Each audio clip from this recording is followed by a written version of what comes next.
सोहम भाई, highest grossing re released film, crazy, congratulation. Thank you. Bollywood के लिए विजन क्या है? ये इंडस्ट्री एक्चुअली जा कहाँ रही है? फिल्म इंडस्ट्री जो पिछले 15-20 सालों में चंद लोगों के द्वारा कंट्रोल की गई है, जिनकी खुद की जो नॉलेज है वो बैंड्रा जुहू से आगे कहीं है ही नहीं। ये जो हम जिस टाइम में है ना, इसमें सिनेमा एकदम से चेंज हो गया। हमें रूटेड कहानियां सुननी है, पर हमारे यहाँ बॉलीवुड के बच्चे ही लॉन्च हो रहे हैं रोजाना। उनको ठीक से हिंदी नहीं आती, उनको वो एक्सपोजर ही नहीं है। इसलिए हम पिछले 10 साल में कोई ऐसा स्टार नहीं दे पाए हैं जो 2 करोड़ की ओपनिंग दे। अनुराग कश्यप, इनकी बातें करनी चाहिए। मैं आज यहाँ हूँ या मेरे जैसे बहुत सारे लोग यहाँ पर हैं, इस इंडस्ट्री में काम कर रहे हैं, बिकॉज ऑफ अनुराग कश्यप। जिस समय अनुराग कश्यप आए थे उस समय तो इंडस्ट्री रूल की जाती थी सिर्फ जो फिल्म फैमिली के लोग होते थे, बाहर के लोगों के लिए कोई स्पेस ही नहीं थी। ये एक होप आई। आप पीआर को किस नजरिए से देखते हो इन द फिल्म वर्ल्ड? हमारे यहाँ एक कहावत है कि आटे में नमक होना चाहिए, नमक में आटा नहीं होना चाहिए। तो पीआर तो सालों से होते आ रहे हैं। अगर मैं बहुत शिद्दत से फिल्म बनाता हूँ तो मैं क्यों नहीं पहुंचाऊंगा लोगों तक? आप बिना प्रोडक्ट के ही लोग बेच रहे हैं, तो प्रॉब्लम है। Most of Bollywood is stuck in an echo chamber. Problem ये है कि हमारी ऑडियंस जो है वो रोती रहती है कि यार हमें वही घिसी-पिटी फिल्में देखने को मिलती है, कुछ नया देखने को मिलता नहीं है। और जब नया आता है तो वो जाते नहीं है। पैशन फॉर फिल्म वो ऑब्वियसली आप में है। रेस्ट ऑफ बॉलीवुड आपको कॉल क्यों नहीं कर रहा? आपके पास इकोसिस्टम में जगह नहीं है, और उसका मेन कारण है, मुझे इस चीज़ का बहुत दुख होता है। एक टाइम ऐसा था कि मैं रोजाना सोचा करता था कि मैं चला जाऊं छोड़ के, मैं यहाँ हूँ क्यों, पर अंदर से एक जिद थी, नहीं यार करना है तो यही करना है। यार इस एपिसोड में कठोर सच की बातें हो चुकी है with one of my favourite filmmakers. Soham Shah ने तुम्बाड़ प्रोड्यूस करी है।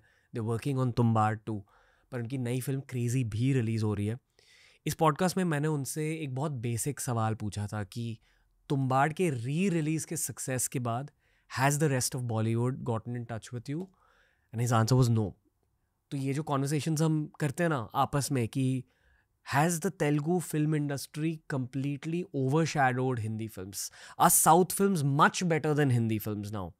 ऐसे कठिन सवाल डिस्कस हुए हैं आज के एपिसोड में with who I believe is one of India's most talented and passionate filmmakers. I hope कि अगर आपके दिल में भी उतना ही प्यार है हिंदी फिल्म्स के लिए जितना मेरे दिल में है, then you enjoy this episode and you share it with your friends. It's another Bollywood special of TRS, पर हार्ड कॉन्वर्सेशन ओरिएंटेड कठोर एपिसोड है। I hope more conversations like this happen on the internet. Enjoy the episode with Soham Shah भाई, और उनकी नई film Crazxy को definitely support कीजिए। It's up to us real film fans to support the real passionate filmmakers in India. Thank you and enjoy the episode.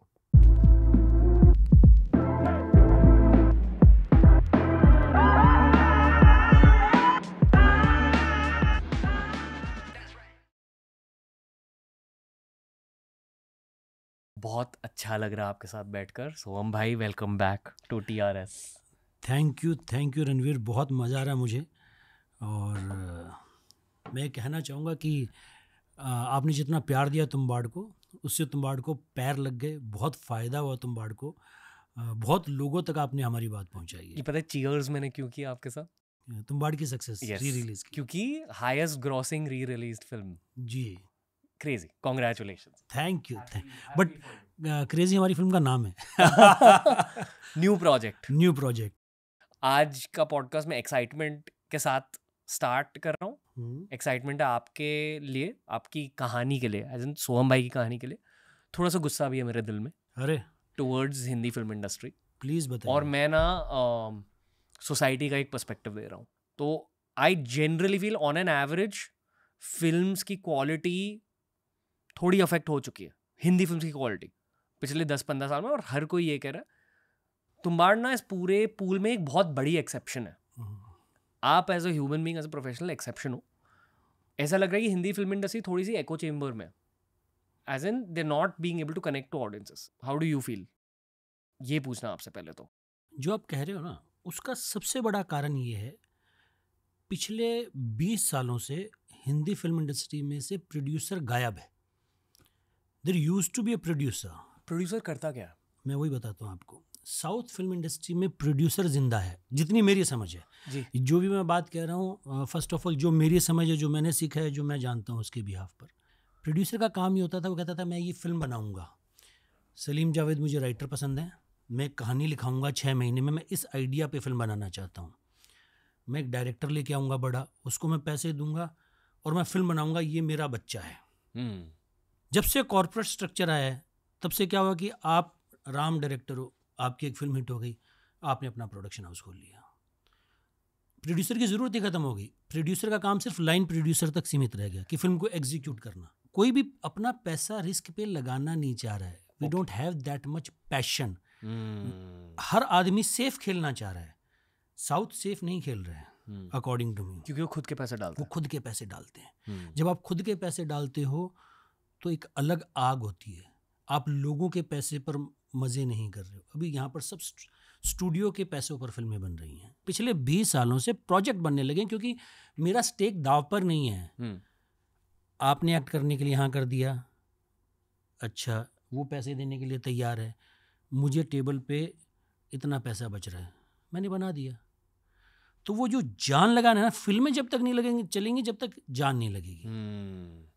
जो Telugu cinema में हो रहा है, मलयालम सिनेमा में हो रहा है। मुझे ऐसा लगता है कि एक बाहुबली जैसी फिल्म बनती है, जहाँ तक फिर मेरी समझ है कि एक आदमी कहता है कि मैं बनाऊंगा इतनी बड़ी फिल्म। ओके, तुम्बाड़ की थोड़ी सी बातें कर हल्के से। Okay, just mentioning one part जी। तुम्बाड़ में ना 1-2 सीन्स है जो आपके साथ रह जाती है। एक वो वूम वाली सीन, वूम में से at least for me, I am talking for my self, और एक वो गाड़ी वाली सीन, ठीक है। And I would say the start, जहाँ वो 2 बच्चे साथ में और बारिश, एटमॉस्फेरिक एनर्जी, वो एनर्जी ना आपके साथ रह जाती है सालों के लिए। You'll remember Tumbbad through that. Recently मैंने सिर्फ 1 फिल्म या 2 फिल्में देखी है, लापता लेडीज और किल, जो मेरे साथ रह गई है मेरे दिल में। According most of Bollywood is stuck in echo chamber other than few exceptions. गलत कह रहा हूँ, सही कह रहा हूँ? आप बिल्कुल सही कह रहे हैं। फिर उसी का कारण क्या है? कारण ये है कि थोड़ा सा पास्ट में जाना पड़ेगा। श्योर। कि 2010 में जब मैं आया था तो फिल्में बनती थी जिनको फिल्मों का हीरो था जो क्लब में नाचता था, 6 पैक एब्स होते थे, क्लीन। तो फिल्म इंडस्ट्री जो पिछले 15-20 सालों में कंट्रोल की गई है, वो बहुत ही चंद लोगों के द्वारा कंट्रोल की गई है, और जिनकी खुद की जो नॉलेज है वो बांद्रा जुहू से आगे कहीं है ही नहीं। उन्होंने इंडिया देखा ही नहीं है। अब it's not about your talent, it's not about your sincerity. You are very talented, you are very sincere, but you haven't experience that ना। आपने वो दुनिया देखी नहीं है, आप वो फिल्म बनाओगे कैसे? ऑडियंस को जो मिल रहा था, ऑडियंस वो देख रही थी। सोशल मीडिया से पहले थोड़ी सी एस्पिरेशन भी होती थी, गुड लुक्स की, फैशन की, डांस की। सोशल मीडिया आने के बाद वो सब चीज़ें ख़त्म हो गई हैं। ना तो गुड लुक्स इतनी प्रायोरिटी पर रहे हैं, मतलब ऐसा नहीं कि इनकी वैल्यू कभी कम होगी। गुड लुक्स, फैशन, डांस सब अपनी जगह रहेगा, पर उसकी जगह जब से आपका सोशल मीडिया है और स्पेशली जब से आपका पॉडकास्ट आया है के बाद, सडनली लोगों को ना ऑर्गेनिक अच्छा लगता है कि सच्चा क्या है, ऑथेंटिक क्या है। आप देखिए ना कितने कितने बड़े बड़े इन्फ्लुएंसर्स हो गए हैं, और मैं ये देखता हूँ कि इन्फ्लुएंसर्स की जो फ़ैन फॉलोइंग है वो ज़्यादा सच है in comparison to film star की। वो उनका एक 1-to-1 कनेक्शन है कि भाई भाई भाई। तो वो क्यों है, क्यों? और वो ऐसा नहीं कि बहुत कोई फैशनेबल हैं या ऐसा है, वो कनेक्ट कर गए लोगों के साथ। उन्होंने अपना सच बेचा। तो हम वो फिल्में बना ही नहीं पा रहे हैं कि अभी वो कैसे चलेंगी। बांद्रा की फिल्म की हाथ में गिटार है, अभी वो नहीं चलेगी। दुनिया खुल गई है बिकॉज ऑफ सोशल मीडिया। जो पावर है वो डिस्ट्रीब्यूट हो गई है। चंद लोगों के पास पावर नहीं रही है कि आप ये दिखा रहे हो कि यार ये वाला अच्छा है, गोल्ड की क्यों वैल्यू है यार। पहले ये दिखाया था यार ये जो मेरे पास है ना इसके जैसे कुछ नहीं है, तो वो लोग बाय कर लेते थे। अभी बहुत सारे ऑप्शन खुल गए हैं कि पंचायत जैसी सीरीज फाड़ चलती है, मतलब उसके नंबर्स वैसे ही हैं जो ब्लॉकबस्टर फिल्म के अकॉर्डिंग टू मी। तो इसलिए लापता लेडीज़ वर्क करती है क्योंकि राइटिंग पे काम किया गया। एक तो ये हुआ, सेकंड हुआ कि हमने राइटर्स को नर्चर ही नहीं किया, हमने राइटर्स पे ध्यान ही नहीं दिया, हमने राइटर्स पैदा ही नहीं किए हैं। इतनी एंग्जाइटी है राइटर्स को क्योंकि वो बाहर से आता है, उसका अपना स्ट्रगल है, वो 1 जॉब 2 जॉब। हम उसको कहते नहीं कि भाई तू ये यार तेरा 1 साल का पैसा ले और तू शांति से लिख। जब तक राइटर्स नहीं होंगे इस इंडस्ट्री का, इस बिजनेस का जो कोर है वो राइटर है। डायरेक्टर भी बाद में आता है जो एक सफ़ेद पन्ने पर एक दुनिया क्रिएट करता है। तो आप ये जो कह रहे हो ना, इसकी प्रॉब्लम है कि राइटर्स की कमी होना। ऑनेस्टली आई फील कि दुनिया पैसों के पीछे पागल हो चुकी है, ये एक रियलिटी है। तो एट एज 20 to 23 ना, अगर आप में वो राइटिंग की कला है, फर्स्ट ना आपका दिमाग सोशल मीडिया की तरफ जाएगा कि वो बहुत ज़्यादा अचीवेबल है. You will write for your own social media. Easy है ना, अचीवेबल इसलिए कि आपके हाथ में कंट्रोल आ गया ना. आपको कहीं जाके पिच नहीं करनी है स्क्रिप्ट, आप अपने चैनल से शुरू कर दोगे. यही हो रहा है. यू आर राइट, क्योंकि टैलेंट वहाँ चला जा रहा है. क्योंकि यहाँ टैलेंट को स्ट्रगल करना पड़ रहा है, यहाँ मौका नहीं मिल रहा है. In my heart, I want to see great films again, not just one-off great film. Like, इतनी बातें कर ली हमने तुम्बाड़ के बारे में, but in a way it's sad कि सिर्फ एक फिल्म के बारे में ऐसे बात किया जा रहा है. Like congrats, I love you, but ऐसे ना हर महीने एक फिल्म रिलीज होनी चाहिए. We are talking about something. बिल्कुल होनी चाहिए, बिल्कुल होनी चाहिए, पर बहुत स्ट्रक्चर उलझा हुआ है. मैं तो खुद के लिए फिल्म बनाता हूँ. मेरे हिसाब से फिल्म बनाना, प्रोड्यूस करना, शायद मैंने पहले भी कहा होगा, प्रोड्यूसर सबसे थैंकलेस जॉब है इस इंडस्ट्री में अकॉर्डिंग टू मी. और एक्टर सबसे मस्त जॉब है कि आप 20-30 दिन तैयारी करते हो, 40-50 दिन जाके शूट करते आते हो, आपका चेहरा सबसे ऊपर होता है. मुझे लगता है कि एक अलग जर्नी मुझे करनी है. मुझे वो फिल्में बनानी है जो ज़रा हटके हों, थोड़ी अतरंगी हो, जिनमें कुछ मैं नया कहूँ, जिसमें क्राफ्ट बहुत ही उम्दा लेवल का, वर्ल्ड स्टैंडर्ड का हो, पर जिनकी आत्मा जो है बहुत ही हिंदुस्तानी हो. कमर्शियल एंगल भी है. बिल्कुल है. मैं जो फिल्में बना रहा हूँ, मैं थिएटर के लिए बना रहा हूँ जिसमें क्राफ्ट हो, कि मैं ऑडियंस को एंगेज कर पाऊँ, एंटरटेन कर पाऊँ, पर कुछ नयापन हो. कि जैसे तुम्बाड़ में एक नयापन था कि तुम्बाड़ में हमने हॉरर जो जॉनरा है उसके अंदर जाके कुछ एक्सप्लोर करने की कोशिश की, कि फोकलोर थी, फादर की रिडेम्पशन की स्टोरी थी, ड्रामा था, फादर सन स्टोरी थी. वैसे ही क्रेजी के अंदर थ्रिलर जो जॉनरा है उसको हमने एक्सप्लोर करने की कोशिश की कि इस थ्रिलर में हम और क्या कर सकते हैं. तो कुछ ना कुछ नया करने की चाह है हर फिल्म के साथ. और इन सब चीज़ों में टाइम बहुत लगता है. जैसे तुम्बाड़ में 6 साल लगे. अभी जो मेरी नेक्स्ट फिल्म है क्रेजी, उसको 3 साल हो गए हैं. 2022 में मैंने शूट कर लिया था, अगस्त 2022 में शूट हो गई थी फिल्म, पर अभी तक इसलिए रिलीज़ नहीं हुई कि एडिट कर रहे हैं, फिक्स कर रहे हैं कि ये चाहिए वो चाहिए. वही वाली आप वाली बात कि सिनेमा में लोग देखने आएंगे, पैसे दे के आएंगे, तो उनको मज़ा आए, ये बहुत ज़रूरी है. ये मेरे लिए फ़र्स्ट प्रायोरिटी है. क्योंकि और मैं जब तक कोई चीज़ बाहर नहीं निकालता हूँ, जब तक मुझे लगता है कि यार मुझे अच्छी नहीं लगी, आगे क्या होगा, हर चीज़ की डेस्टिनी होती है. मुझे लगा कि हाँ यार अब ये फिल्म देखकर लोगों को मज़ा आएगा, तो ही मैं बाहर निकालता हूँ. चाहे उसमें साल जाए, चाहे 2 साल जाए. हमारी ऑडियंस के साथ एक लॉयल्टी बने कि यार ये लोग कुछ लेकर आ रहे हैं तो कुछ तो होगा, ऐसे नहीं होगा. हम वो अचीव करना चाहते हैं. आई थिंक लोग आपकी टिकट खरीदते हैं एनर्जी के लिए. हाँ, तो बस वो एनर्जी लाने के लिए ना 3 साल वेट करना पड़ता है, 6 साल वेट करना पड़ता है. जैसे कि तुम्बाड़ 2 लिखी जा रही है, वो तब से लिखी जा रही है जब तुम्बाड़ आई थी बाहर. 6 साल हो गए. अब 6 साल में जाके कहीं स्क्रिप्ट लॉक हुई है. कौन लिखता है 6 साल में भाई? कहाँ तक पहुँचे तुम्बाड़ 2 की जर्नी? तुम्बाड़ 2 की जर्नी यार अभी शुरू होने वाली है. राइटिंग हो गई है. आई गेस 2025 एंड या 2026 के शुरुआत में हम चालू कर देंगे. बहुत मुश्किल लगा, बहुत सारे आइडियाज़ हुए.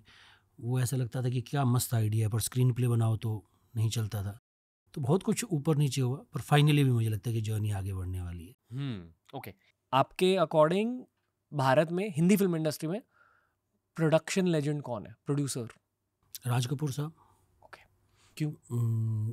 वो इतना पैशन था. मैं बहुत छोटा होता था, ऐसी स्टोरी सुनी थी कि बंगला बेच दिया घर के लिए. गाना शूट किया, गाने में मज़ा नहीं आया, ऐसा मैंने सुना है. गाना दोबारा शूट कर लिया. यही फिल्म मेकिंग है दोस्त, और कुछ नहीं है फिल्म मेकिंग. जो वो लेजेंडरी लोग किया करते थे ना, मैं इस फेवर में बिल्कुल नहीं हूँ कि भाई मेरे पास एक फ्लैट है मैं वो बेच दूँ. मेरा एक फ्लैट रहने के लिए, मेरे घर, मेरे टेबल पे खाना, मेरे बच्चों की एजुकेशन, ये बहुत ज़रूरी है. उसके बाद कुछ है तो मैं अपने पैशन के लिए वो दाव पर लगा दूंगा. मैं ऐसा इंसान हूँ. मैंने तुम्बाड़ ऐसे ही बनाई है, मैं ऐसे ही सोचता हूँ. और मुझे लगता है जो हमारे लेजेंडरी प्रोड्यूसर थे, राज कपूर साहब, यश जौहर साहब, यश चोपड़ा साहब, वो ऐसे ही सोचते थे.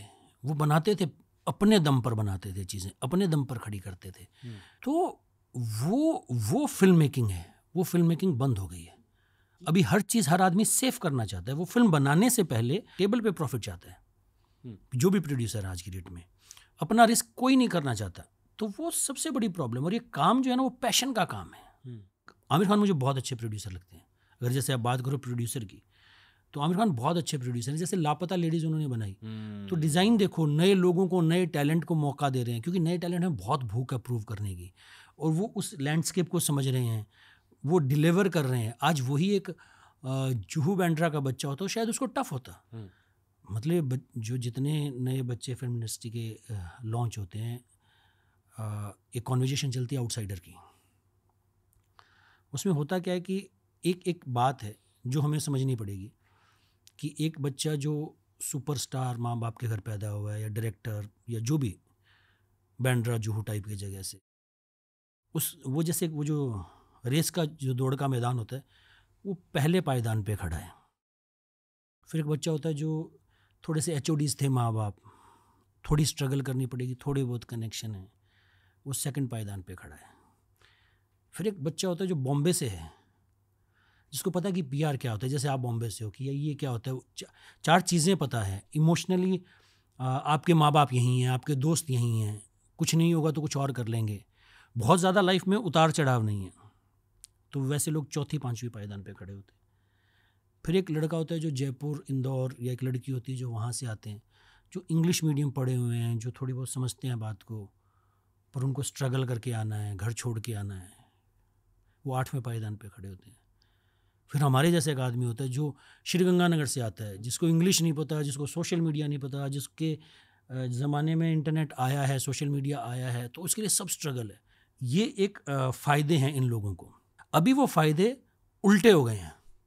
अभी क्या हो गया है, हम जैसे लोग फ़ायदे में, क्योंकि हम एक दुनिया देख कर आ रहे हैं। जो बच्चे बेचारे इंडस्ट्री के लॉन्च हो रहे हैं, वो इजी टारगेट है, सोशल मीडिया पे उन्हें ट्रोल किया जा रहा है, ऐसे नेपोटिज्म वाला ट्रोल किया जा रहा है। अब उनकी कोई गलती नहीं है, और उनके आसपास के लोग समझ नहीं रहे हैं कि सिनेमा चेंज हो गया है। ये जो हम जिस टाइम में है ना, जिसमें आप बात कर रहे हो, इसमें सिनेमा एकदम से चेंज हो गया है करते करते।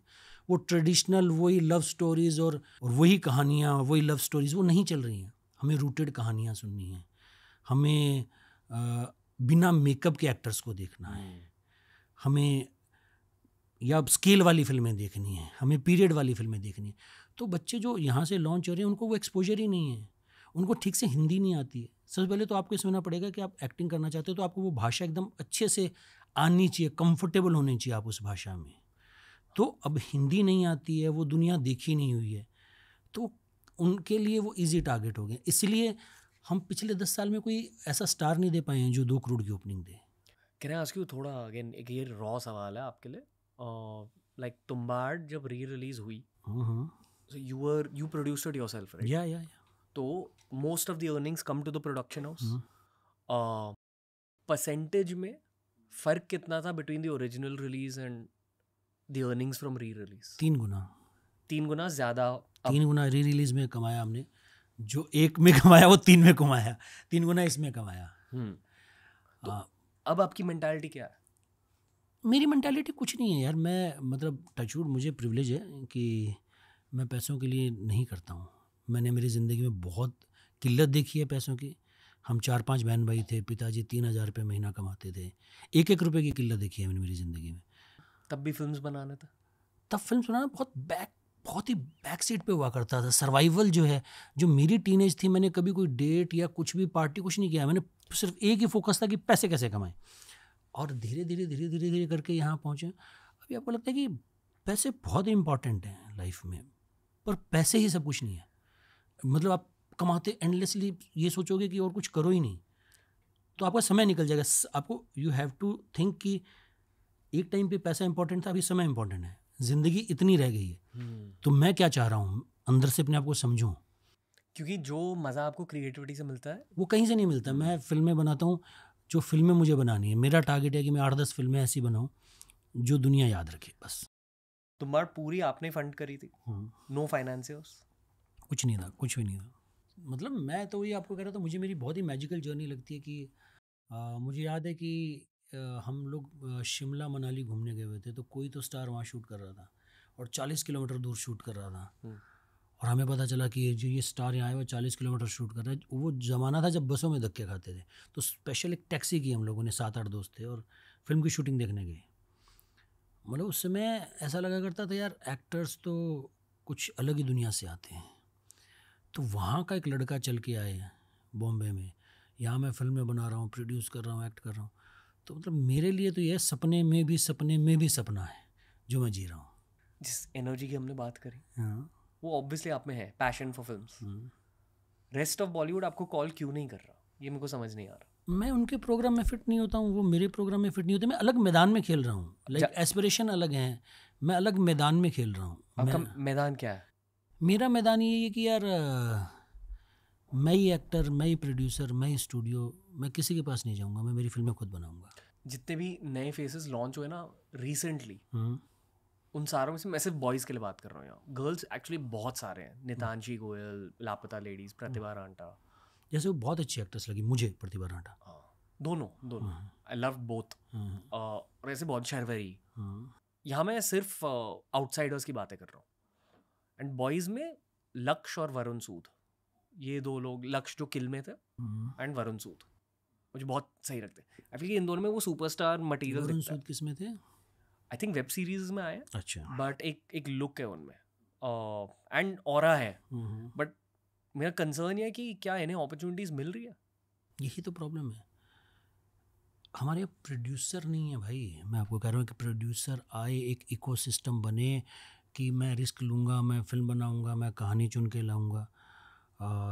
लोगों को लगता है कि यार इन पर दाव कैसे लगाएं, वो बात सही है, पर किसी को एक स्ट्रक्चर बनाना पड़ेगा। आमिर खान ने बनाई ना लापता लेडीज़, चली ना, पर हमारे यहाँ कंटिन्यूसली वैसा काम नहीं हो रहा, वैसे प्रोडक्शन हाउस सोच नहीं रहे हैं। मतलब बॉलीवुड के बच्चे ही लॉन्च हो रहे हैं रोज़ाना, बाहर के बच्चे आए बाहर। सिर्फ it's not only about actors, writers, directors, नई एनर्जी चाहिए, नई कहानियाँ चाहिए। अभी भी हमारे यहाँ जो मेन स्ट्रीम प्रोड्यूसर्स हैं वो यहीं के हैं, तो वो एक सोच बदलने की ज़रूरी है। ज़माना बदल चुका है, फिल्में बदलनी पड़ेंगी, नहीं तो नहीं चलेंगी फिल्में। आप पीआर को किस नज़रिए से देखते हो इन द फिल्म वर्ल्ड? क्योंकि एक्चुअली जेन जी ने जान लिया पीआर के बारे में। अब जेन जी को पता चल जाता है पीआर हो रहा है यहाँ। ये एक बहुत कॉमन कॉन्वर्सेशनल बात हो चुकी है, स्पेशली टीनेजर्स, कॉलेज स्टूडेंट्स में। जनता स्मार्ट बन चुकी है। पहले एक्चुअली आई रिमेंबर कि 5 साल पहले एज मीडिया प्रोफेशनल्स हमें पता रहता था कि पीआर क्या है, बट ये पीआर शब्द आम जनता को नहीं पता था। अब हर किसी को पता। यार मेरा ये मानना है, हमारे ना एक कहावत है कि आटे में नमक होना चाहिए, नमक में आटा नहीं होना चाहिए। तो पीआर तो सालों से होते आ रहा है, उसकी शेप बदल गई है, उसके रंग बदल गए हैं कि फिल्म फेयर अवार्ड्स, ये अवार्ड्स, वो अवार्ड्स। तो पीआर तो सालों से होते आ रहा है कि मैगजीन्स होती थी तो उनमें आर्टिकल्स हैं तो पीआर ही है ना। मायापुरी हुआ करती थी, फिल्म फेयर हुआ करती थी, एंटरटेनमेंट चैनल्स हुआ करते थे, तो उन पे सब पे एक्टर्स की बातें होती थी ना। वो ऑर्गेनिक थी, पेड थी, ये सब समय के साथ हुआ है। तो पीआर बहुत पुराना गेम है, पर मेरा मानना है कि पीआर में कोई बुराई नहीं है, पर आटे में नमक होना चाहिए, नमक में आटा नहीं चाहिए। अब प्रोडक्ट तो बिना प्रोडक्ट के ही लोग बेच रहे हैं। एक फिल्म अगर मैं बहुत शिद्दत से फिल्म बनाता हूँ तो मैं क्यों नहीं पहुँचाऊँगा लोगों तक? मेरे पास क्या जरिया है? मैं इस इंडस्ट्री से नहीं हूँ, इस इंडस्ट्री में हूँ तो कह दी राम के घर शाम को सपोर्ट किया गया, शाम को देखा गया, शाम राम की पार्टी में गया, राम मोहन की पार्टी में गया। बहुत ईजीली आप लोगों तक पहुँच जाते हो, पैप्स आ गए आपको, किसी ने किसी के बारे में बात कर दी कि यार वो बहुत अच्छा एक्टर है। पहले क्या हुआ करता था कि यार उसके साथ अफेयर चल रहा है, इतने में आप स्टार बन जाते थे। हमारे पास वो प्रिविलेजेस नहीं है। मुझे पीआर करना पड़ेगा मेरी फिल्म लोगों तक पहुंचाने के लिए, मुझे पहुंचानी है फिल्म, बट प्रोडक्ट होना चाहिए। कितने पैसे साइड में रखने पड़ते हैं पीआर के लिए आज मॉडर्न डे में? No limit actually, it's up to you. मतलब बहुत स्मार्ट पीआर भी होते हैं, ऐसा नहीं है कि आप एक मुझे लगता है कि पीआर हमें आज की डेट में करना चाहिए कि लोगों को हम इंगेज करें, एंटरटेन करें, रील्स के थ्रू, किसी के भी थ्रू, जिसमें हम हमारी बात भी पहुंचा रहे हैं लोगों तक, पर आपको हम एंटरटेन कर रहे हैं उस 1.5 मिनट में। ऐसा नहीं है कि एक एक्टर आ रहा है और हाथ हिला रहा है और चले जा रहा है। तो मुझे लगता है कि वैसा पीआर होना चाहिए, उसका बहुत स्मार्ट तरीके, इस एरा में बहुत स्मार्ट तरीके हैं। ऐसा नहीं कि बहुत पैसे खर्च करने ही पड़े आपको, ऐसा कुछ ज़रूरी नहीं है। उसमें भी आपको पैशन चाहिए, मतलब जितना पैशन फिल्म बनाने में चाहिए उतना ही पैशन फिल्म को मार्केट करके लोगों तक पहुंचाने में भी चाहिए। ये उससे ज़्यादा मेहनत का काम है। तुम बाढ़ फर्स्ट टाइम पे क्यों पिटी कि हम मार्केटिंग नहीं कर पाए, लोगों तक पहुंचा ही नहीं पाए। इस बार हम पहुंचा पाए, हमारे हाथ में कंट्रोल था। तो जितनी अगर मैं शिद्दत से फिल्म बनाता हूँ, मैं अपनी बात करता हूँ, मैं उसको लोगों तक पहुँचाने के लिए हर कोशिश करूँगा, पर it should be about film. दिल में एज अ फिल्म प्रोफेशनल आपको फिल्म फेयर अवार्ड चाहिए क्या? मुझे कुछ नहीं चाहिए दोस्त, मुझे चाहिए कि बॉक्स ऑफिस में मेरा फिल्म बहुत अच्छा नंबर करे, ताकि मेरी दूसरी फिल्म बन पाए, ताकि मेरी दूसरी फिल्म का OTT आराम से बिके, मेरी फिल्म कंफर्टेबली बन पाए। That's the main thing for me. मुझे कोई अवार्ड की, जब मैं आया था तो बहुत चाह हुआ करती थी, आया था तो ऐसे बहुत हुआ करता था कि 5 साल का प्लान, कहाँ पहुँचना चाहते हो। अभी कोई चाह नहीं है, फिल्में बनानी है और कुछ नहीं है। क्योंकि सच पता चला है। सच, कोई किसी चीज़ का कोई फ़र्क नहीं पड़ता, कोई अवार्ड का कोई फ़र्क नहीं पड़ता यार। किसी मतलब अच्छा लगता है आपको वैलिडेशन, पर मेन चीज़ है कि फिल्में बनाते रहें, लोगों तक पहुँचे यार। मैं आज भी मैं कॉमेडी फिल्म्स देखता हूँ, मैं बोर हो रहा था तो मैंने 126 बार देख ली होगी हेरा फेरी, फिर भी मैं देख लेता हूँ, मुझे मज़ा आता है, मेरा दिमाग थोड़ा डिस्ट्रैक्ट हो जाता है। तो गोलमाल देखता हूँ पुरानी, ऋषिकेश मुखर्जी की मैंने सारी फिल्में देखी। तो मैं जानता नहीं हूँ उस इंसान को, मैं कभी मिला नहीं हूँ, कभी देखा नहीं हूँ, पर उस इंसान ने मेरी ज़िंदगी में कितना कंट्रीब्यूट किया मैं बता नहीं सकता हूँ। तो मैं as a filmmaker, as an artist ऐसा कुछ बनाना चाहता हूँ जो लोगों को इंगेज करे, लोगों तक पहुँचे। अवार्ड तो ठीक है। I wonder if audience understands कि जितने भी अवार्ड शोज वो कितने ज़्यादा स्क्रिप्टेड होते हैं, सारे के सारे। मुझे लगता है कि ऑडियंस को ना आज के डेट में फ़र्क ही नहीं पड़ता। फ़र्क इस बात से पड़ता है कि आप लोगों को एंटरटेन कर रहे हो क्या, क्योंकि दुनिया चेंज हो चुकी है। जैसे कुछ लोगों को पता है इन अवार्ड्स का कोई मैटर नहीं है, लोग खुद जज करते हैं, उनको आपका काम अच्छा लगा नहीं लगा, वो खुद क्रिटिक हैं अभी आज की। और ख़ास कर आपकी जो जितनी जेनजी ऑडियंस है, अकॉर्डिंग टू मी ये बहुत कम जजमेंटल है। इससे पहले हमारी जो जनरेशन थी वो थोड़ी सी जजमेंटल थी, ये बहुत ही ऑथेंटिक चीज़ों को पसंद करती है। उनको कोई फ़र्क नहीं पड़ता आप कौन हो, क्या चीज़ है, आप टेबल पे क्या ला रहे हो।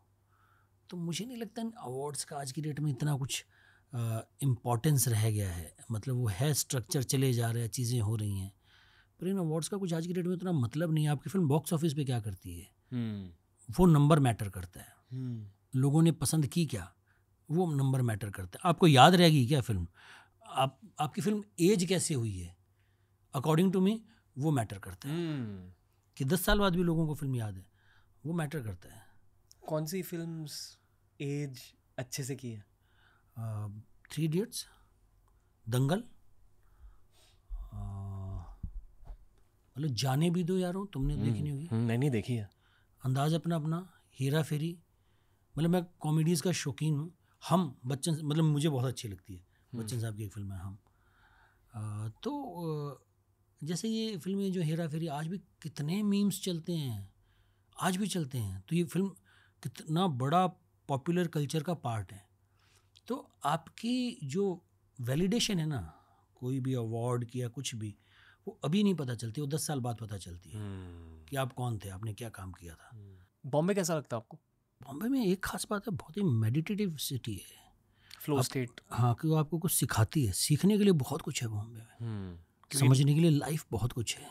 लोग ही ऐसे ग्रोथ माइंडसेट वाले हैं सारे, हाँ, मतलब रिक्शा ड्राइवर से लेकर शाहरुख खान तक। हाँ, तो वो बॉम्बे में ये खास बात है, ये जादू है बॉम्बे का।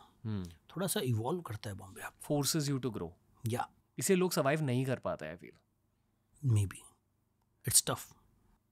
कितने दोस्त रहे हैं, ब्रोज रहे हैं जो लौट चुके हैं आपके? 15 साल से आप यहाँ हो, हाँ, और 15 साल की घिसाई के बाद तुम बाहर निकली। बिल्कुल, राइट। मतलब 15 साल में ही तुम बाहर निकली, पर बहुत सारी घिसाई हुई। और एक टाइम ऐसा था कि मतलब एक 10 साल का वक्फा ऐसा रहा है कि मैं रोज़ाना सोचा करता था कि मैं चला जाऊँ छोड़ के, मैं यहाँ हूँ क्यों, क्योंकि मेरा ब्रेड एंड बटर नहीं था, ये मेरा सब पैशन था। मेरे टेबल पे खाना, सिर पे छत, मेरा ट्रैवल, कुछ मेरी कार, कुछ भी यहाँ से नहीं आती थी, पर अंदर से एक जिद थी, नहीं यार करना है तो यही करना है।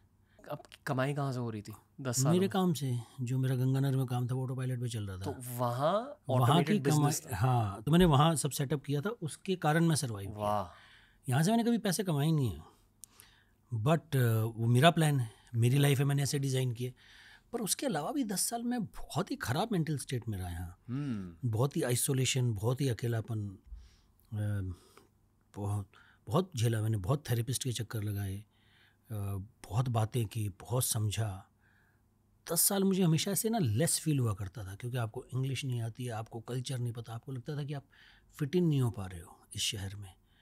तो जो 10 साल मैंने ज़िंदगी जी, बहुत ख़राब मेंटल हेल्थ वाली ज़िंदगी जी। अभी मानते हो कि इस शहर में हर किसी को लेस फील होता है? हाँ यार, इस शहर में क्योंकि आप एक हो तो आपसे सवा शेर है, सवा शेर का 2 शेर है, 2 शेर का 3 शेर है, तो कुछ मतलब वो आपके सोचने पर डिपेंड करता है। It's like perspective according to me. वो हमारे अंदर भी प्रॉब्लम होती है, कुछ चीज़ें भी होती हैं, पर वो मतलब बहुत ही सिंपल बात है यार, गिलास आधा भरा है या आधा खाली है, ये आपके देखने पे है। मुझे आज कुछ फील नहीं होता, मुझे आज की डेट में लगता है कि सब बेस्ट है, मुझे मज़ा आता है मेरी जर्नी देख के। एक गेम राउंड प्लान किया है जी जी। आपके साथ, ठीक है? मैं कुछ आर्टिस्ट का नाम लूँगा, हाँ। आप ये बताइए कि इन्हें इस शहर में सफलता क्यों मिली है, या ज़िंदगी में सफलता क्यों मिली है, या उनकी आर्ट की पहचान क्या है। Up to you. Javed Akhtar. बहुत उम्दा राइटर्स हैं, हिंदी हार्टलैंड से आते हैं, आज भी काम कर रहे हैं। You can see the main thing is passion, he still working. अभी भी कितने पॉडकास्ट शोज पे आते हैं, अपनी बात बताते हैं, तो he keep thinking, keep walking, that's the main thing. मतलब पैशन एक कोर ट्रेट होनी चाहिए, उसके साथ साथ अगर आप लगातार काम करते गए, you get better as an artist. या और मतलब जैसे कि लोग कहते हैं कि राइटर शायद ऐसा वो जॉब नहीं है, कि स्ट्रक्चर्ड जॉब नहीं है। मुझे ऐसा लगता है कि गुलजार साहब के लिए, जैसे मैंने सुना है कि उनका एक फिक्स है, इतने टाइम पे लिखते हैं, तो ऐसा ही जावेद साहब भी होंगे, जो एक टाइमिंग जो है फिक्स, लिखना करना, एक डिसिप्लिन चाहिए होता है। मुझे लगता है कि वो डिसिप्लिन शायद उनको बहुत हेल्प किया है जावेद साहब को। नवाज भाई की खासियत क्या है? नवाज़ भाई की खासियत है कि नवाज़ भाई के साथ मैं रहा हूँ। मेरे शहर गंगानगर आए हुए हैं नवाज़ 1 महीना मुझे ट्रेन करने के लिए। मेरे सबसे पहले टीचर हुआ करते थे नवाज़। नवाज़ ने इतनी स्ट्रगल देखी है ना, इतने कैरेक्टर्स देखे हैं नवाज़ ने, कि ये ऐसा ऑब्जर्वेशन, उन्होंने इतने कैरेक्टर ऑब्जर्व किए, इतने ट्रेन में, बस में, यहाँ से वहाँ से, इतना कुछ देखा है उन्होंने, तो वो उसको पर्दे पे उतार पाते हैं बहुत ईजीली। वो उनकी सबसे बड़ी खास बात है मुझे लगता है। ओके, शाहरुख खान। शाहरुख खान तो मतलब भगवान ने बनाया ही फुर्सत से है ना, कि इतना चार्मिंग इंसान, और फिर भी मुझे लगता है कि उनकी सबसे खास बात है कि he is the first feminist in this industry according to me. मुझे ऐसा लगता है कि उनकी फिल्में देखो आप यार, DDLJ में कहते हैं कि यार भगा के नहीं ले जाऊंगा लड़की को, मतलब किसी राइटर ने लिखा होगा, किसी ने डायरेक्ट किया होगा, पर वो पुल ऑफ करने के लिए भी तो एक चाहिए ना। तो मुझे उनका ये खास बात लगती है कि मुझे लगता है इसीलिए लड़कियां दीवानी हैं उनकी। ओके, बजरंगी भाईजान देखिए। हाँ देखिए ना। Okay, Salman Khan as an artist कैसे हैं आपके अकॉर्डिंग? मुझे सलमान खान बहुत नेचुरल एक्टर लगते हैं, कि जो भी उन्होंने फिल्में की हैं, एक उनका जो भी एरिया है, मुझे वो चाहे बहुत रेंज नहीं करते हैं, पर जो भी करते हैं मुझे लगता है कि हाँ ये इसमें विश्वास करते हैं, because he is a macho man. उन्होंने लाइफ देखी है ना यार। वुड यू से कि उनके एक्टिंग का कोर्स सेल्फ बिलीफ है? Definitely, I think so. No, या इस वजह से वो दलेरी दिख जाती है स्क्रीन वो पर। दिलेरी दिख जाती है, और उन्होंने थोड़े लाइफ में जो अप्स एंड डाउन्स देखे हैं, तो उससे आदमी कहता है यार क्या, वो एक आदमी का ना अजीब सा कॉन्फिडेंस आ जाता है, तो वो उनका स्क्रीन पे दिखता है कि he can pull it off. संघर्ष leads to better acting. Definitely, no, बिना no pain no gain. Okay, किस एक्ट्रेस में आपको सबसे ज़्यादा संघर्ष नज़र आता है उनकी एक्टिंग में? जैसे मेरी पसंदीदा एक्ट्रेस हुआ करती थी श्रीदेवी, माधुरी दीक्षित, मुझे बहुत पसंद थी एक्ट्रेसेस। रेखा मुझे बहुत पसंद थी, इनका काम मुझे बहुत अच्छा लगता था। आलिया भट्ट बहुत अच्छी एक्ट्रेस हैं। आलिया भट्ट में क्या दिखाई देता है as an artist? Alia Bhatt मुझे ऐसा लगता है कि प्रिटेंड नहीं करती है, मतलब आप समझ रहे हो कि मैं कैसे समझाऊँ, एक्टिंग में ऑनेस्टी कैसे होती है, ट्रू टू द कैरेक्टर बनने की कोशिश करती है। हैव यू सीन उड़ता पंजाब? तो उसमें क्या काम किया है उसमें, वो ऐसा लगता है कि हाँ वहाँ की लड़की होगी। तो वो मुझे उसमें कमाल की बात लगती है। I'd also say शायद रणबीर कपूर भी सेम। बढ़िया है यार, रणबीर कपूर तो मस्त आदमी है, कोई एक्टिंग ही नहीं करता, in the sense real life में कोई एक्टिंग नहीं करता। मुझे ऐसा लगता है जहाँ बहुत सारे अधिकतर स्टार्स पैप्स और एयरपोर्ट और ये पोज वो पोज, मुझे लगता है वो एकदम रियल रहता है। वो सबसे कम तामझाम वाला एक्टर लगता है मुझे, और सबसे बढ़िया एक्टर लगता है इस इंडस्ट्री में। देवानंद तो यार कहते थे उन पे काला शर्ट बैन हो गया था, काला रंग पहनना देवानंद के लिए बैन हो गया था, ऐसी स्टोरीज हुआ करती थी।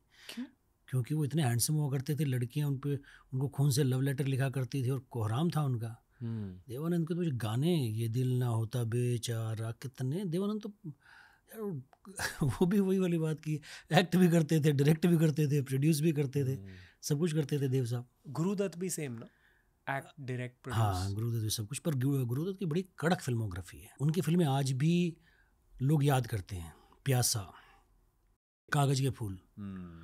तो जैसे आपने कहा ना कि आपका सपना क्या है कि आपको अवार्ड शोज मिले, मैं चाहता हूँ कि मैं फिल्में बनाऊँ जैसे गुरुदत्त ने बनाई, ये जो याद रखी जाए 50 साल बाद भी।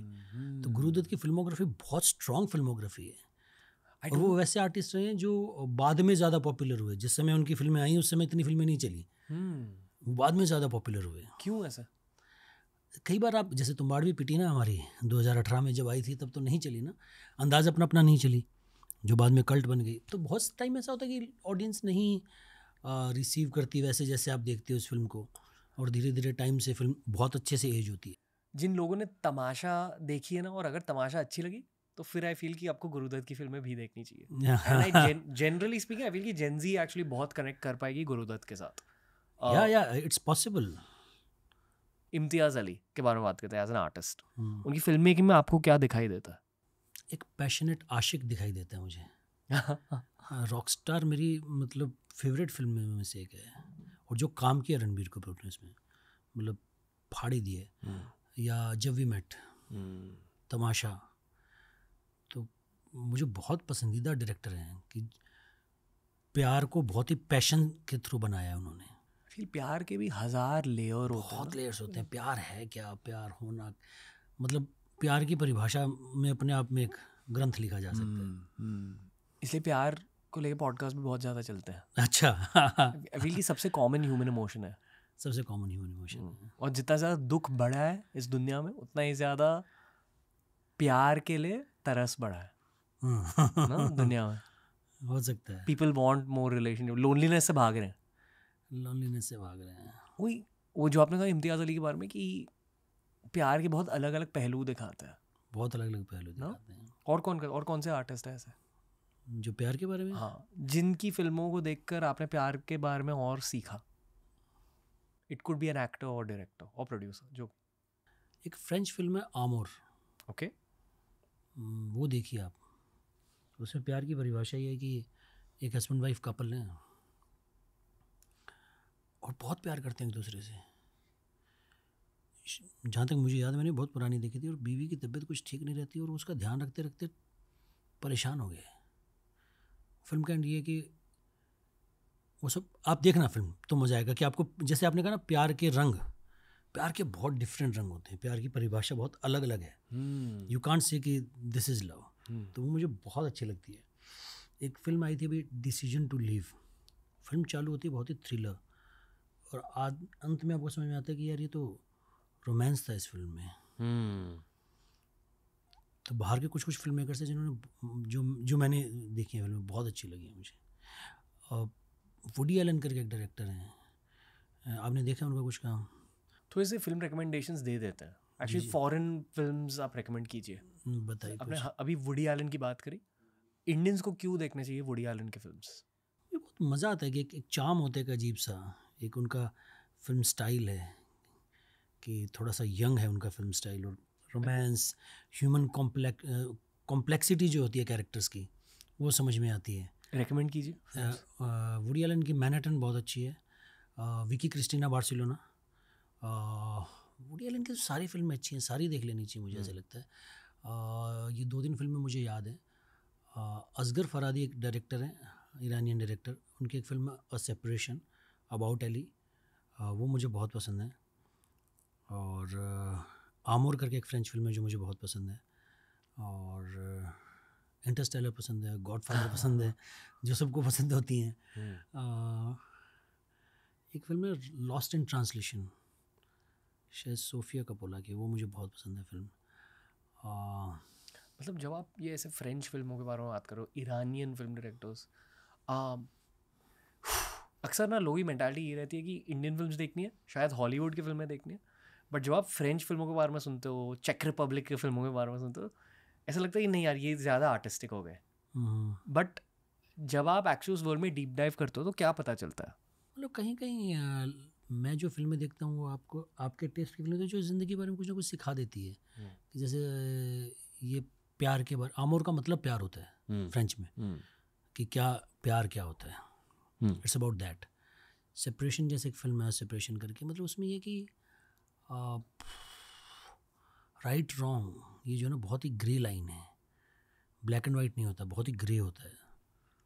तो आपको मुझे लगता है कि कुछ कुछ बाहर की फिल्में होती हैं जो इतनी इंटरेस्टिंग होती है, आपको ज़िंदगी के बारे में कुछ सिखाती हैं जो आपको काम आता है। मैं जैसे पढ़ नहीं सकता हूँ, I am not a book reader, मुझे लाइफ में कभी वो मौका ही नहीं मिला, और अभी मेरी ट्रेनिंग ऐसी हो गई है कि मुझसे किताबें पढ़ी नहीं जाती, तो मुझसे फिल्म देखना बहुत आसान है। फिल्म से मैं फट से कुछ सीख लेता हूँ ज़िंदगी के बारे में जो आपको ज़िंदगी में काम आती हैं। कुछ कुछ जो फिल्में, जो भी ऐसी आर्टिस्टिक फिल्में होती हैं, उनमें कुछ ना कुछ होता है जो आपको ज़िंदगी के बारे में वो सिखाती हैं। लाइक एक एग्जांपल दे सकते हो कोई ऐसी फिल्म जो ज़िंदगी में काम आई है? 3 इडियट्स, इससे ज़्यादा ज़िंदगी में किसी के कोई काम नहीं आई है। मतलब इंडिया में ये फिल्म को देख के पेरेंट्स ने अलाउड किया कि बच्चों को अच्छा इंजीनियर डॉक्टर नहीं बनना चाहते हो, ये बनना चाहते हो करो, क्योंकि वो फिल्म इसके बारे में है कि जो बच्चे करना चाहिए उनको करने देना चाहिए। जो मैंने सीखा उससे, तो जैसे 3 इडियट से तारे ज़मीं पर, तारे ज़मीं पर के बाद मतलब पहले हमारे टाइम पे बच्चों की पिटाई विटाई करते थे स्कूल में, चेंज आया बच्चों को लेके perspective. Okay, back to India and back to talking about artist. Fahadh Faasil जानते? बिल्कुल जानता। बताइए एज एन आर्टिस्ट, वो I feel face of Malayalam cinema बन चुके हैं अब। हाँ हाँ बिल्कुल बन चुके हैं। उनकी फिल्में, फिल्मोग्राफी देखिए, आवेशम करके फिल्म है, कुम्मलंगी नाइट्स में भी है वो, उनकी एक और चैन स्नेचर वाली फिल्म देखी थी। तो वो जैसे क्या कर रहा है आदमी, जो हम बात कर रहे हैं कि हम क्या लैक कर रहे हैं, हम फहद फासिल जैसा टैलेंट लैक कर रहे हैं जो कहते हैं कि हाँ हम ये कहानी बनाएंगे, ऐसे बनाएंगे, इतनी कहानी, और बहुत बड़े बजट की फिल्म कोई बनाते हैं, कहानी इतनी स्ट्रांग है, और कहानी पे मुझे पता नहीं उनको कैसे क्या स्ट्रक्चर है, पर मुझे लगता है वो पैशन से फिल्म बनाते हैं, उनको कोई स्टूडियो या वो नहीं है, वो अपनी कोई इंटरफेरेंस नहीं करने देते, उनको खुद को जो चाहिए वही बनाते हैं, तो वो बना पाए अपना सिनेमा। पता है लोग कहते हैं कि फहद फासिल की खासियत उनकी आंखें हैं, बट आई फील कि उन आंखों के पीछे जो कहानी है वो उनकी खासियत है। I want to know that. उनकी एक मैंने कहीं तो स्टोरी सुनी थी, शायद वो इरफान साहब के बहुत बड़े फ़ैन थे, और पहले वो लॉन्च हुए, वो फेल हो गए, फिर उन्होंने दोबारा मतलब दूसरे रन में कामयाब हुए एज एन एक्टर। तो ये शायद वो फिल्म फैमिली से ही हैं, तो वो कुछ तो उनकी फिल्म लॉन्च हुई जो फ्लॉप हो गई, फिर वो वापस शायद अमेरिका चले गए कुछ पढ़ने करने, फिर वापस लौट के, ऐसा कुछ है, पर वो उन्होंने कमाल की फिल्में बनाई हैं। As an artist Allu Arjun की खासियत क्या है? इंडिया को हिला दिया अल्लू अर्जुन ने यार, ये खासियत है कि पुष्पा हिंदी में सबसे बड़ी ग्रोसर है, इससे बड़ी बात क्या होगी। जो लोग तेलुगु सुपरस्टार्स के साथ वर्ड्स एसोसिएट करते हैं ना कि स्वैग, स्क्रीन प्रेजेंस, एंटरटेनमेंट, वो सारी चीज़ें ना एक्चुअली इनके ऑरा से निकल के आती। That's what I feel. तभी तो मतलब नंबर्स देखो ना आप यार, और अच्छा है मतलब ऐसे नंबर्स हो रहे हैं। उनका screen presence I don't think India में और कोई मैच कर सकता है। अमिताभ बच्चन से ज़्यादा मुझे लगता नहीं स्क्रीन प्रेजेंस किसी का है। अब भी बच्चन साहब हैं, एक फिल्म देखना आप, हम, ऐसा ये बहुत ही पर्सनल ओपिनियन है, उससे ज़्यादा बड़ा लार्जर देन लाइफ कैरेक्टर मैंने इंडियन सिनेमा से देखा नहीं है। ये फिर मैं कह रहा हूँ मेरा पर्सपेक्टिव है। उनके कैरेक्टर का नाम होता है टाइगर, और उनका कॉस्ट्यूम होता है काले कपड़े, लाल गमछा, जो गाना अगर आपने कोई सुना वो जुम्मा चुम्मा दे दी। और बच्चन साहब ने क्या काम किया है, वो देखते हैं ना, वो मुकुल आनंद डायरेक्टर थे, वो मेरे one of my favourite director हैं, वो डायरेक्टर थे। वो फिल्म का स्केल देखो यार, मुकुल आनंद को बहुत लोगों ने रिपीट करने की कोशिश की, नहीं कर पाए। तो बच्चन साहब से ज़्यादा स्क्रीन प्रेजेंस मुझे किसी का लगता नहीं है। और जो वर्सेटैलिटी बच्चन साहब ने की है, कॉमेडी, एक्शन, रोमांस, वो लाजवाब है।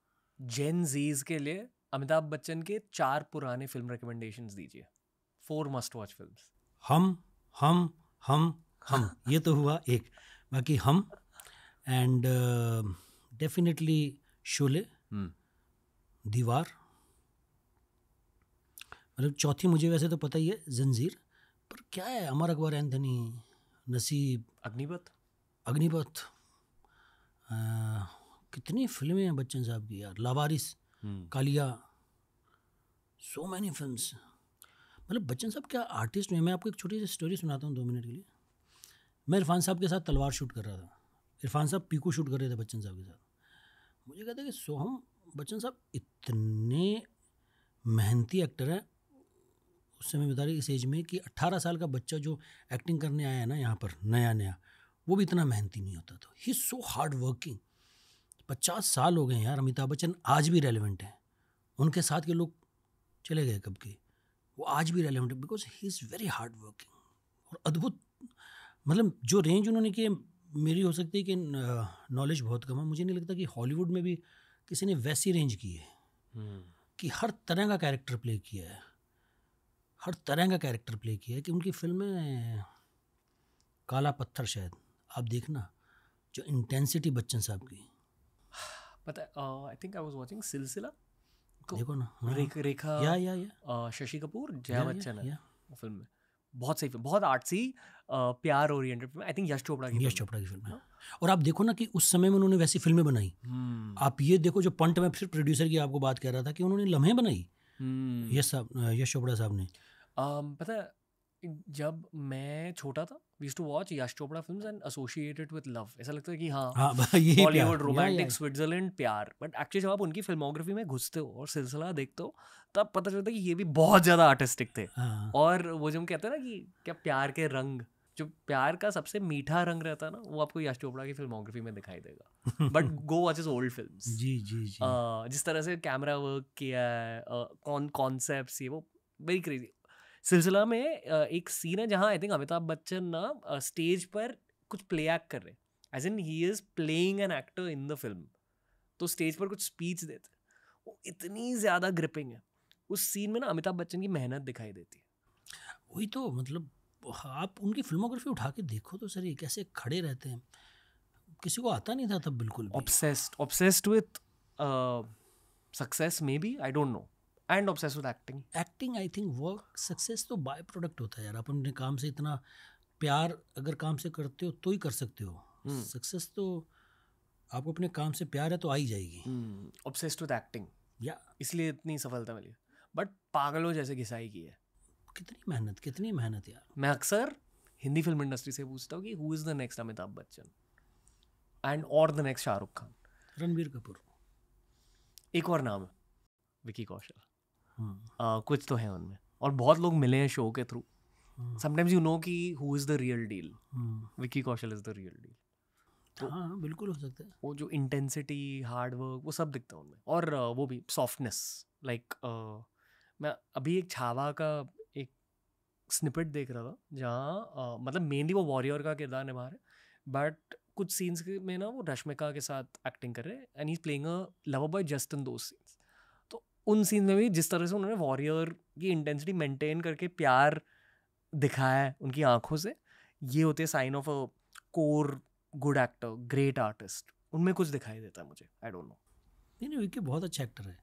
अनुराग कश्यप साहब ने मुझे रमन राघव का एक कट दिखाया था। विकी उसमें पुलिस इंस्पेक्टर है और वो नवाज थे उसमें, तो कोई ज़्यादा बात नहीं कर रहा था। मैंने अनुराग को बात निकल के कहा, मैंने कहा बहुत अच्छा एक्टर है यार ये। तो मुझे उसी समय उनका काम बहुत अच्छा लगा था रमन राघव के टाइम पे। क्या दिखा था उनमें? कुछ तो है यार, कुछ वो मतलब एक शरीर के साथ एज एन एक्टर ना कंफर्टेबल है वो आदमी। जब बॉडी के साथ आप कंफर्टेबल होते हो ना तो फ्लो करते हो, तो मुझे वो लगता है विकी कौशल में। ये सेम ट्रेड ना विक्रम में दिखाई देती है। अपरिचित विक्रम, या तमिल के, बॉडी के थ्रू एक्टिंग करते हैं, like becomes the character. Anurag Kashyap, इनकी बातें करनी चाहिए, not as a podcast guest but as an artist. Acting Anurag Kashyap, मुझे लगता है इंडिया में जो 5-7-10 लोग एक्टिंग को बहुत अच्छे से समझते हैं उनमें से अनुराग कश्यप। क्यों?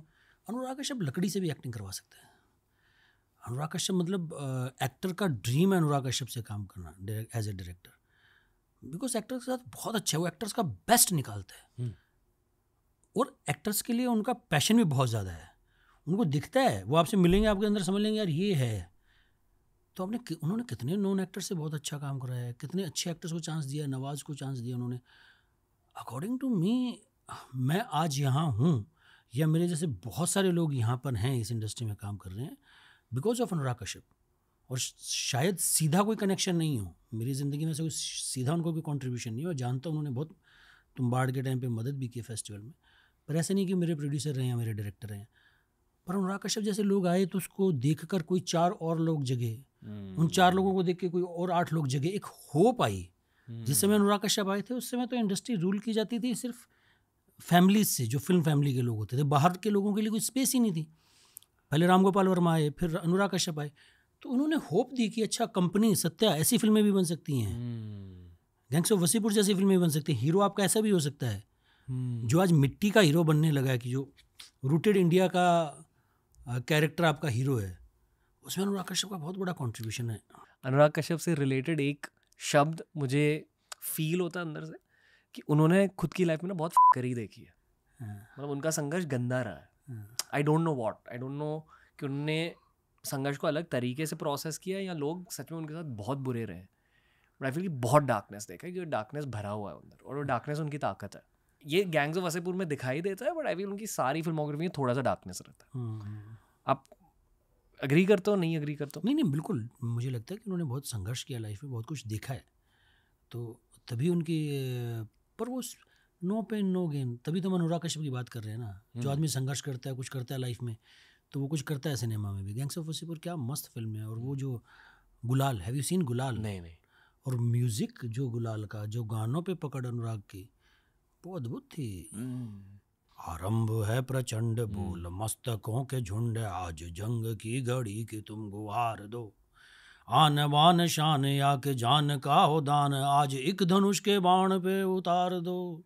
जिस कवि की कल्पना में जिंदगी हो प्रेम गीत, उस कवि को आज तुम नकार दो। मौत अंत है नहीं तो मौत से भी क्यों डरेंगे, जाके आसमान में दहाड़ दो। आरंभ है प्रचंड। सालों बाद aged well, the film aged well. मुझे तो आज भी याद रहता है ये गाना। ये अभी रील्स में बहुत पॉपुलर हुआ है ये गाना, बहुत मस्त रहता है। मतलब वो एक एज ए फिल्म मेकर उनकी चॉइस है, पर जब मैं एज एन ऑडियंस देखता हूँ मुझे लगता है कि इन डायरेक्टर का एक ये है कि हम इतना ही बताएंगे, हम थोड़ा सा भी स्पून फीड नहीं करेंगे।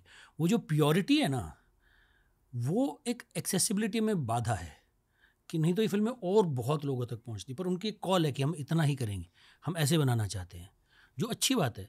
पर एज एन ऑडियंस में जब देखता हूँ गुलाल, मुझे ऐसा लगता है कि जब मुझे जो याद है, गुलाल मैंने सिनेमा में देखी थी, कि यार थोड़ा सा बता देती कि ये कहाँ हो रहा है, क्या चीज़ है, थोड़ा सा कॉन्टेक्स्ट दे देते तो मेरे लिए फिल्म और समझना आसान हो जाती है। मुझे बहुत मज़ा आया था गुलाल देख के, आज तक मुझे गाना याद है। पर वो अपनी चॉइस है कि इन लोगों की एक कॉल है कि हम इतना बताएंगे, इतना नहीं बताएंगे, इतना स्पून फीड नहीं करेंगे।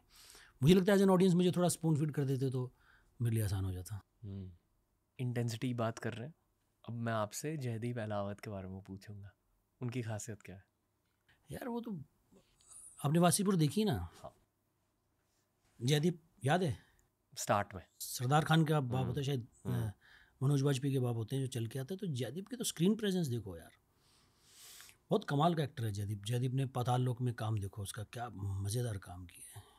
बट ऐसे भी लोग रहे हैं जिनकी फ्रेम वैसी रही है, हाइट वैसी रही है, प्रेजेंस वैसा रहा, बट स्क्रीन प्रेजेंस और फिजिकल प्रेजेंस दो अलग चीज़ें होती है। डेफिनेटली उनका स्क्रीन प्रेजेंस उनके फिजिकल प्रेजेंस की वजह से बढ़ता है, बट व्हाट एल्स? मैं तुम्हें एक बात बताता हूँ, तुम अगर आर्टिस्टिक और एक्टर की बात कर रहे हो ना, तो हिंदुस्तान से दो बहुत ही कमाल के आर्टिस्ट हुए हैं जो मेरे हिसाब से बहुत अंडररेटेड और कोई टच नहीं कर सकता उनको एक्टिंग में। एक है इरफान खान साहब और एक है ओमपुरी साहब। ओमपुरी साहब का आप 40 साल पहले का उठा के काम देख लो, आज भी रेलेवेंट है, आज भी वो बहुत ही कंटेम्प्रेरी एक्टिंग लगती है। मुझे लगता है कि हमारे यहाँ बातें नहीं होती, हमारे यहाँ मीडिया बात नहीं करता कि ये कितने महान एक्टर रहे हुए हैं। तो आर्टिस्ट की अगर बात करो, एक्टर्स की बात करो, तो मेरे तो फेवरेट एक्टर हैं ओमपुरी साहब और इरफान साहब। मैंने काम किया भाई दिव्या ओमपुरी साहब के साथ, बाबर करके मैंने एक फिल्म की थी। कैसे हो? मस्त यार, मतलब मस्त हुआ करते थे वो। मैं बता रहा हूँ, आप ओमपुरी साहब को कोई भी काम उठा के देख लो, कैसी भी फिल्म देख लो। मैं ऐसी बहुत ही कॉमेडी फिल्म है उसकी, शायद उनकी मेरे बाप पहले आप करके, परेश रावल और ओमपुरी हैं, उनका कुछ तो सीन है अर्चना पूर्ण सिंह के साथ, वो इतना मज़ेदार कर रहे हैं, मतलब वो आपको ऐसा लगेगा कि हाँ ये आदमी एक्टिंग कर ही नहीं रहा है। वो एक कमर्शियल फिल्म में, कॉमेडी फिल्म में भी ऐसे लगते थे नहीं थे कि ओमपुरी साहब की एक्टिंग कर रहे हैं।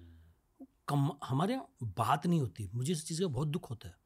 मुझे लगता है कि अंडररेटेड, बहुत ही अंडररेटेड एक्टर हैं ओमपुरी साहब। इरफान साहब तो फिर भी लास्ट में हो गए, इतनी बात हुई, पर फिर भी इरफान साहब का जो कैलिबर था, पान सिंह तोमर देखो, ओहो क्या काम किया उन्होंने। कोई इंसान इतना अच्छा एक्टर कैसे बनता है? कुछ तो गॉड गिफ्टेड होता है मुझे लगता है, कुछ आपकी मेहनत होती है यार, आपका विजन होता है, आपका एक चॉइस होता है कि आप जैसे इरफान साहब के 90s में तो बहुत लाउड एक्टिंग हुआ करती थी, तब भी वो अपनी एक स्टाइल ऑफ एक्टिंग पर ही रहे, उन्होंने अपना स्टाइल नहीं बदला एक्टिंग का। क्या उनकी स्टाइल?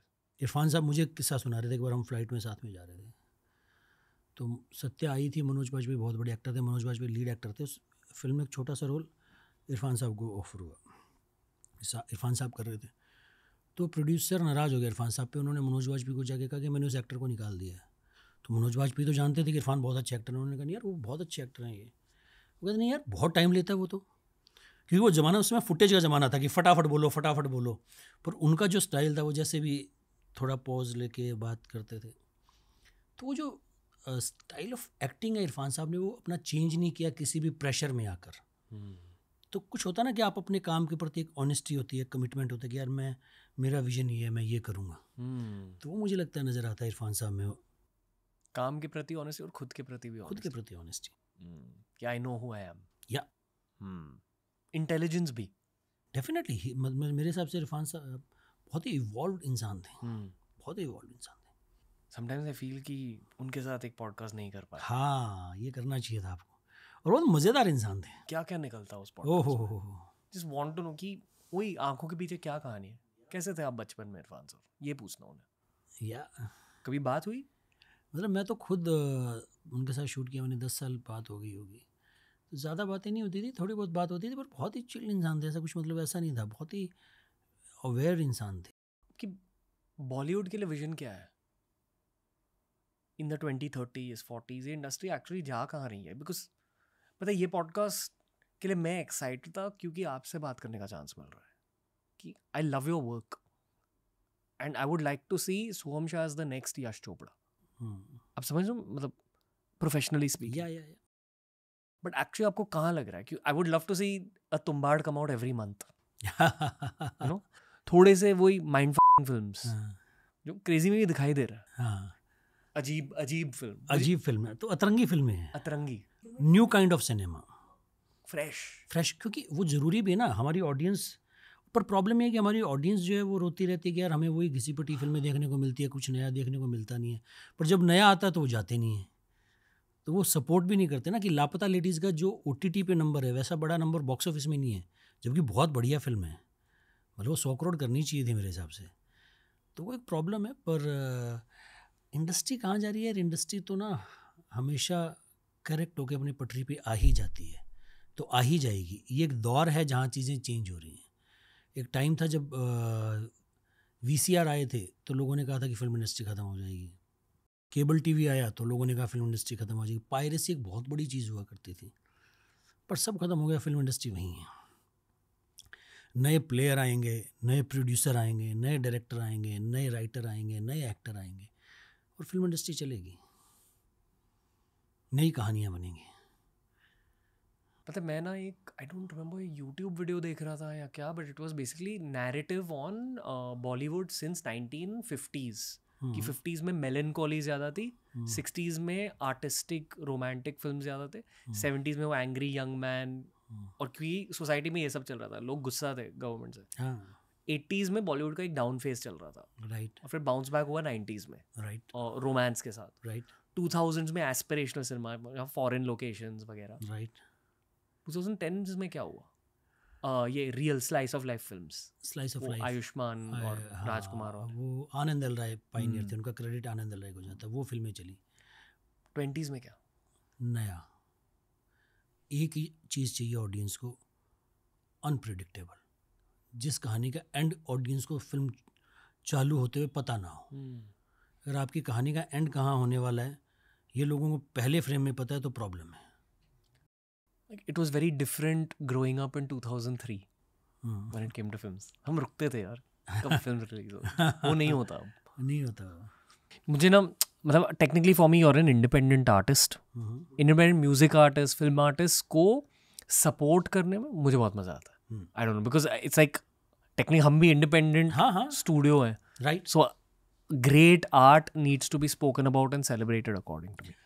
कैसे सपोर्ट करें ना, मतलब उनको, आपके पास इकोसिस्टम में जगह नहीं है, जो कंट्रोलिंग है वो है नहीं ना इंडिपेंडेंट आर्टिस्ट के पास।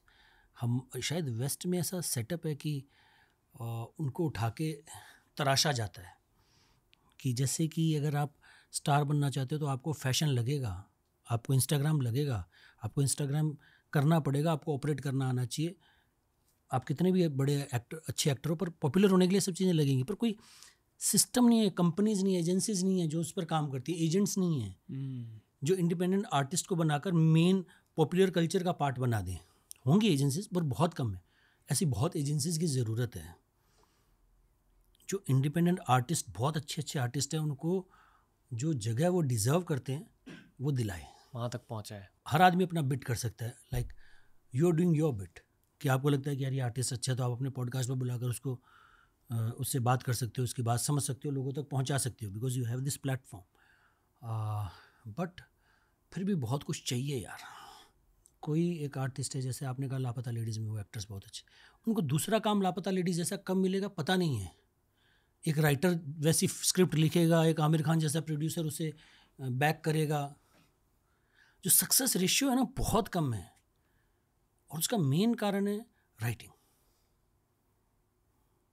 इस इंडस्ट्री में। और राइटर सारे सोशल मीडिया के लिए लिख रहे हैं। जो भी नया टैलेंट आ रहा है उनको सोशल मीडिया बहुत एक्सेसिबल, इजी लग रहा है तो लिख रहे हैं। तो हमें लाना पड़ेगा उनको किसी ना किसी तरह कि भाई पैसे ज़्यादा देंगे या क्या करेंगे, या फैसिलिटीज़ ज़्यादा देंगे या क्रेडिट ज़्यादा देंगे। आई थिंक जितना मैं ये सारे सोशल मीडिया स्टार्स को समझता हूँ ना, जो एक्चुअली तगड़े राइटर्स हैं, like very good dialogue writing within their short. But there is a different Ranveer between social media writing and film writing. Short content लिखना एक अलग बात है और लॉन्ग फॉर्म कंटेंट लिखना एक अलग बात है। उसका एक अलग तरह का स्किल चाहिए, एक अलग तरह की ट्रेनिंग चाहिए। ठहराव या 2 घंटे आपको एंगेज करना है यार, किसी को 1.5 मिनट को एंगेज करना है। Do you think your film now 2020, मैं ये नहीं कह रहा हूँ बिल्कुल कि जो सोशल मीडिया के लिए लिखते हैं वो कमतर आर्टिस्ट हैं। It's a different kind of, different set of talent. ये भी बहुत मुश्किल है ना कि 1.5 मिनट के अंदर आपको हंसाना भी है, सब कुछ करना है। हंसाना बहुत मुश्किल काम होता है, पर ये अलग अलग फॉर्मेट हैं। मैं कह रहा हूँ उसकी ट्रेनिंग अलग है, इसकी ट्रेनिंग अलग है। फिल्म मेकिंग की, फिल्म राइटिंग की ट्रेनिंग अलग है, फिल्म राइटिंग का सेटअप अलग है। और सोशल मीडिया के लिए राइट करना या उसके लिए स्केचेस बनाना या रील बनाना, कुछ बनाना, वो अलग है। फील कर इन्हें ट्रेनिंग और अपॉर्चुनिटी मिल जाए ना, ये फ्री में भी कर लेंगे। ट्रेनिंग का तो हमारे कोई सिस्टम ही नहीं है ना यार। कौन से राइटर के कोर्सेज होते हैं हमारे यहाँ? वेस्ट में कितने राइटर्स के कोर्सेज होते हैं? उनको सिखाया जाता है कि ये स्ट्रक्चर है, बीट है, ये ऐसा है। मतलब मेरे आसपास राइटर काम करते हैं तो बताते हैं कि हीरो जर्नी होती है, ऐसा होता है, फिर उसको मेंटोर मिलता है। देयर इज़ अ स्ट्रक्चर, लिखा हुआ सेटअप ऐसा। मुझे कम नॉलेज है, पर एक स्ट्रक्चर है जो पढ़ाया जाता है। हमारे यहाँ पढ़ाया ही नहीं जाता। इकोसिस्टम नहीं है, सिखाया नहीं जाता। सब अपने आप ही सीख रहे हैं, अपने आप ही सीख रहे हैं।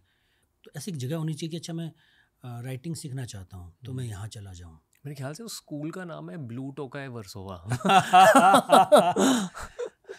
वही स्कूल है बस, नॉन ब्रांडेड। यहाँ आरामनगर के बाहर एक ब्लू टोकाई है, कॉफी शॉप है। हाँ, तो मिल जाएंगे आपको वहाँ। बहुत सारे आर्टिस्ट मिलेंगे आपको।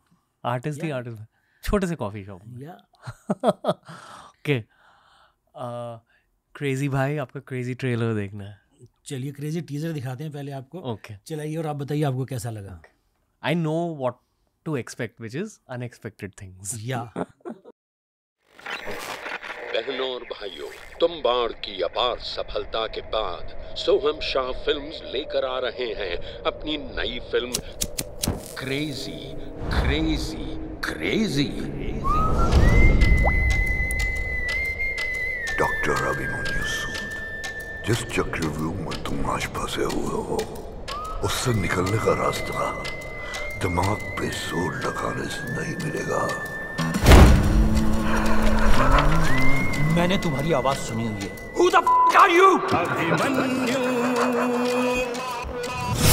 फंस गया है तू, चक्रव्यूह में फंस गया है तू।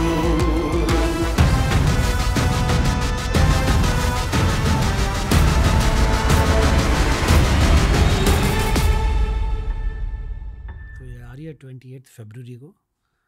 प्लीज़ आप अपने ऑडियंस को कहिए ज़रूर देखें। अतरंगी है, ये नए तरह का सिनेमा है, बिल्कुल प्रेडिक्टेबल नहीं है। जैसे तुम्बाड़ में हमने हॉरर में जाके कुछ एक्सप्लोर करने की कोशिश की थी, इसमें हमने थ्रिलर जॉनरा में जाके कुछ एक्सप्लोर करने की कोशिश की है। नाइस। एकदम कुछ नया है जो इंडिया से आपने देखा नहीं है, ऐसा कुछ है। And guaranteed to as well. हाँ, आई थिंक सो, मतलब दिस इज माय गारंटी। मैं बस ये कहूँगा कि अनप्रेडिक्टेबिलिटी बहुत फील हो रही है वो हो रही है ना। तो भी आप रुको, आपने हमारे को इतना प्यार दिया है तुम्बाड़ को, स्पेशली हम आपको कुछ स्पेशल फुटेज दिखाते हैं। एक गाना हम बना रहे हैं।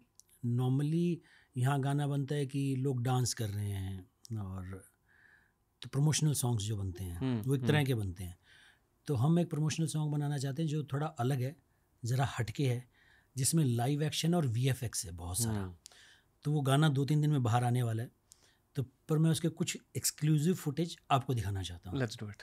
चलो, मुझे बस अच्छा लग रहा है क्योंकि पता है दुनिया भर के लोग ना बॉलीवुड की बुराई करते रहते हैं, but when there is a great artist putting the art forward, support करना चाहिए। बिल्कुल, ये बस मैं कहना चाहूँगा। तो आपका बड़प्पन है, but thanks a lot for this, क्योंकि तभी तो कोई चीज़ें बनेगी ना। हमको देखकर भी, हम अगर कामयाब हुए तो कोई आएगा। जैसे मैं कह रहा हूँ अनुराग कश्यप को देखकर हम आए, या कोई और आया उससे हम आए, तो वही होता है ना कि, और ये होता है कि यार ये चल रहा है तो हम कंटेंट बना सकते हैं। We don't need stars, we need content first. हर कोई पेड PR के बारे में रोता है, नेपोटिज्म के बारे में रोता है। यहाँ you have a chance to support that same thought. या अगर फिल्में अच्छी लगती हैं तो सोम भाई की फिल्में देखने जाओ। प्लीज़ दिखाइए सर।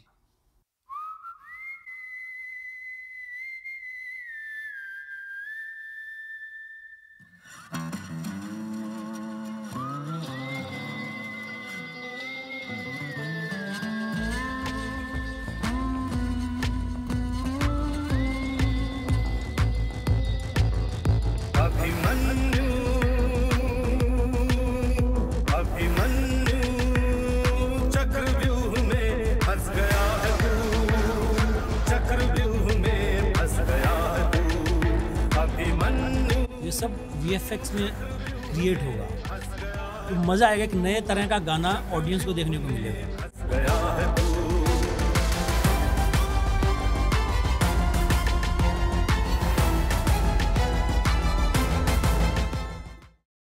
तो फिल्म के साथ साथ इस गाने की भी बहुत बातें होने वाली है, क्योंकि बड़े प्यार से हमने बनाया, बहुत ही ग्रैंड लेवल पे हमने इसको शूट किया और VFX किया। महाभारत रेफरेंसेस के साथ।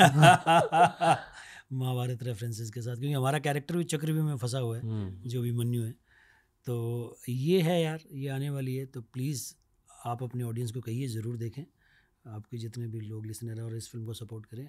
एक चीज़ की गारंटी कि अनप्रेडिक्टेबल होने वाला। कौन से फरिश्ते आपको हेल्प कर रहे हैं, सब आइडियाज़? यार ये बहुत सालों की मेहनत हेल्प कर रही है। कि जैसे कि मैं बता रहा हूँ, ये फिल्म 3 साल लगा बनाने में। 2022 अगस्त में इसका शूट हो गया था।